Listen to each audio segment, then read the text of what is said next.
Mending di Jepang lah, gaji 60 juta cuma gini-gini doang tuh. Potong,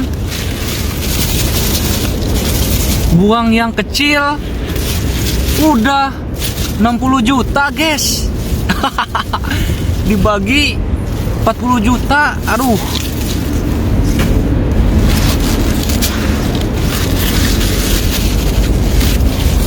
Mantap kan? Mending di Jepang 60 juta. Oke, assalamualaikum warahmatullahi wabarakatuh. Kembali lagi di Bang Pen TV.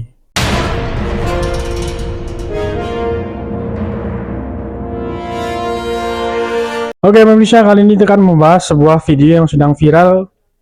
Saya akan membahas sebuah video yang viral yang berbeda dari biasanya yang saya bahas, yaitu tren tagar kabur aja dulu, pemirsa. Tren ini sangat viral sekali di media sosial, di mana banyak anak-anak muda Indonesia yang sedang produktif memilih bekerja di luar negeri atau memilih sekolah di luar negeri, pemirsa. Namun banyak yang pro dan kontra, terutama dari Menteri SDM Bahlil Lahadalia, bahwa orang-orang atau anak-anak muda yang bekerja di luar negeri atau mengenyam pendidikan di luar negeri itu nasionalismenya itu dipertanyakan, bisa. Namun pernyataan dari Bahlil ini dibantah oleh tiktokers atau WNI yang bekerja di Jepang. Pernyataannya itu sangat masuk akal sekali, pemirsa, bahwa apa yang disampaikan oleh Bahlil itu kurang tepat. Kita simak saja videonya bagaimana sanggahan dari WNI yang bekerja di Jepang itu. Tonton sampai habis videonya, bijak dalam berkomentar. Ini dia videonya. Bagaimana tanggapan Pak Bahlil terkait hal ini, dan apakah ini juga berpengaruh pada daya tarik investasi Indonesia, Pak? Terima kasih. Yang pertama nih ya, kita ini harus punya rasa nasionalisme. Negara yang paling mantap ini sebenarnya Indonesia. Kita punya semuanya. Bahwa kita belum melakukan secara maksimal, iya. Tugas kita adalah bagaimana memperbaiki negara ini. Nah, kalau teman-teman berpikir untuk pindah ke luar negeri saya malah meragukan nasionalisme kalian. Kita merebut kemerdekaan ini lewat perjuangan. Orang tua-tua kita, kakek-kakek kita, turunan kita, dalam merebut kemerdekaan ini banyak yang diperkosa, banyak yang dibunuh, banyak yang disuruh kerja rodi. Tujuannya adalah kelak anak cucunya bisa membawa negara ini dengan baik. Tapi kalau teman-teman muda, menurut saya kalau baru karena merasa nyaman di negara orang kemudian pindah, ya saya mempertanyakan, mohon maaf, rasa kebangsaan dan nasionalisme dalam memiliki bangsa ini. Kalau satu yang pergi, yang datang 1000 kok. Masih banyak. Kita ini kan 270 juta, 280 juta jiwa yang ada di bangsa ini. Negara ini tanggung jawab kita bersama. Saya sebagai anak juga dari pelosok ujung timur Indonesia, sedih aja melihat seperti itu. Jadi saya menganggap bahwa tidak ada urusan perpindahan warga negara mereka dengan lapangan pekerjaan.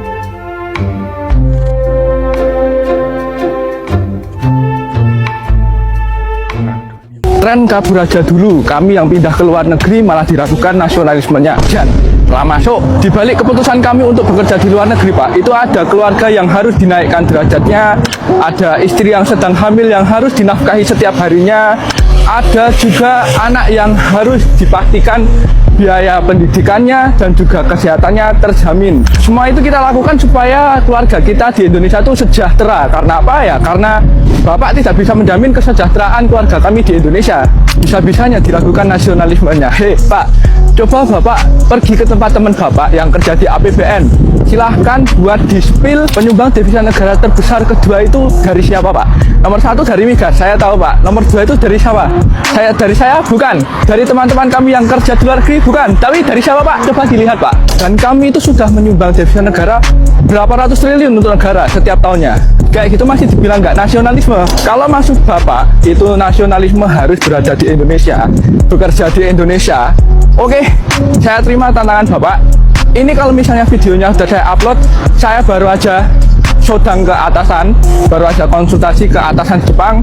Saya mau minta pulang ke Indonesia supaya nasionalisme saya dihargain. Saya bakalan beli tiket, saya bakalan beli pulang, dan saya akan berkontribusi untuk bangsa. Tapi saya mau lihat juga pejabat-pejabat seperti Bapak ini, apakah bisa menunjukkan nasionalismenya. kepada kami, para pejuang jasa negara. Dan mereka merasa lebih dihargai juga di luar negeri. Ya di sini untuk mendapatkan pekerjaan UMR aja susah. Kaget kita, hashtag kabur aja dulu menjadi viral di mana-mana, dibahas di mana-mana, dibahas di meja-meja kafe gitu ya. Jadi ini apa sih ya? Memang menurut saya ini sesuatu yang patut kita cermati. Udah banyak sekali pakar yang bicara tentang ini ya, termasuk Pak Renar Kasali. Tapi saya punya perspektif yang mungkin sedikit menambahi beliau ya. Jadi sebenarnya kabur aja dulu ini agak-agak menjadi semacam brain drain. Brain drain itu artinya itu adalah peristiwa di mana banyak orang-orang pintar itu yang tidak pulang dari luar negeri untuk ke Indonesia atau mereka kabur. Dan ini kabur aja dulu ini ekstrim banget loh. Banyak sekali anak-anak muda terutama yang umur 20-an sampai 30, 40-an itu kabur. Kenapa mereka kabur? Waduh, ini sedih ya. Anak-anak umur ini ya, milenial dan terutama Gen Z ini, mereka lebih kritis loh. Ya lebih kritis, lebih berani ngomong, lebih berani bersikap. Jangan heran anak sekarang umur belasan udah berani traveling sendiri gitu. Mereka dengan modal Google, mereka bisa kemanapun. Saya kalau keluar negeri, saya baru pulang kemarin dari Korea melihat cucu saya yang kelima gitu. Yang ngatur perjalanan kita anak saya, si Azura umurnya baru 18 tahun. Kita mau kemana, naik apa, bahasa Inggrisnya bagus, bisa bahasa Korea, modalnya cuma satu ini. Jadi menurut saya anak-anak ini kritis juga. Kadang-kadang dia protes, Pak, nggak begitu Pak.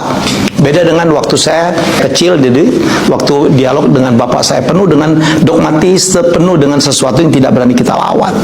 Jadi saya tanya dengan Azura, kenapa nak anak-anak sekarang banyak keluar negeri, kabur aja dulu. Satu Pak, katanya di sini kan mereka melihat lingkungan makin rusak, kemudian situasi ekonomi yang makin sulit, situasi politik tidak pasti. Mereka melihat lah bagaimana kita semua orang-orang tua yang sedang mendapatkan amanah bagaimana kita mengurus negara ini. Waduh, ya korupsi ada di mana-mana ya. Kemarin bayangan imigrasi ada korupsinya semua ada. Ya di polisi kena, di mana-mana kena. Ya jadi menurut saya investasi banyak lari karena tidak ada kepastian hukum di sini. Peraturan demikian cepat berganti, ini jadi masalah ya. Dan mereka merasa lebih dihargai juga di luar negeri. Ya di sini untuk mendapatkan pekerjaan UMR aja susah. Ya layoff di mana-mana sekarang. Ya jadi karena ini yang juga menjadi persoalan sehingga terjadi brand mereka keluar negeri.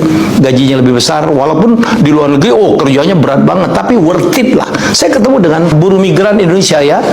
Pekerja migran Indonesia, para PMI, kemarin saya di Korea, di Jepang, kemudian mereka kalau satu pesawat, karena mereka mungkin nonton konten-konten saya, video saya, mereka ajak dialog, di mana kamu kerja? Saya di sini Pak, di galangan kapal. Wow, berapa kamu digaji? Gila loh, ada yang 30 juta, plus gitu. Walaupun biaya hidup juga tinggi, tapi itu kan biaya hidup kan untuk yang standar Pak. Kita itu kan hidup saya dengan modal mie instan dari Indonesia, tambah rendang yang dikirim istri saya, udah cukup saya hidupnya.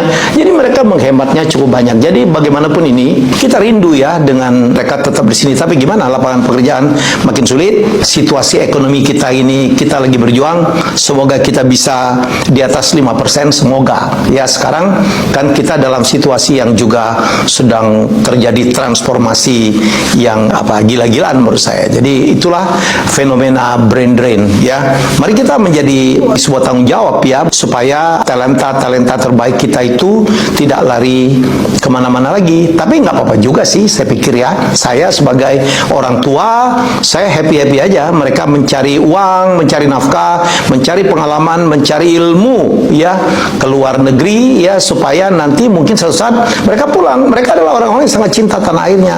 Begitu pulang mereka membawa pengalamannya, membawa ilmunya, membawa uangnya yang mereka dapat di luar untuk membuka lapangan kerja di Indonesia. Oke pemirsa, berikut kesimpulan pada video kali ini yaitu jadi fenomena kabur aja dulu ini menunjukkan bahwa banyak anak muda yang memilih bekerja di luar negeri karena faktor ekonomi dan kesempatan yang lebih baik.